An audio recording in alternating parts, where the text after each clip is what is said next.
I do think that Israel is committing genocide now.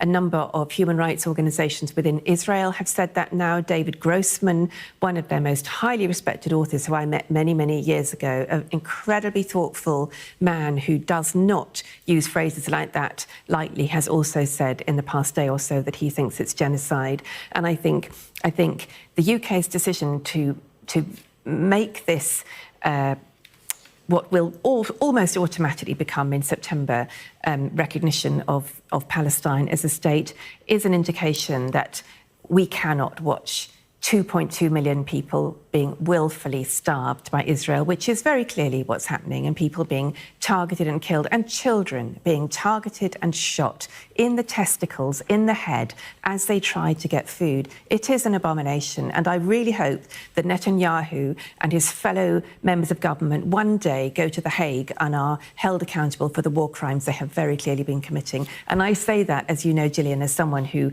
initially supported Israel in this war and have lost one of my closest friendships over this war, but this is just an abomination. I don't believe a word that any Israeli government official says now, sadly, because as I said, I did support this conflict at the very beginning. I thought Israel had the right to respond. But when you see the footage and when you just read the maths about the number of calories that have been allowed per citizen, that have been not allowed since the war started, let alone since April or May, when the trucks have not been allowed in, it is evident that the maths don't stash up. There is a minuscule percentage of the food necessary to feed that population, and the only way they have of eating is what Israel allows in. So, no, I don't believe a word that Israel says at this point, and they have become international pariahs. And I'm afraid that Israelis, and my heart goes out to Israelis, who many of whom have been traumatised by this war, and some are related to hostages who have been taken, some of whom haven't been returned, or people who've been killed.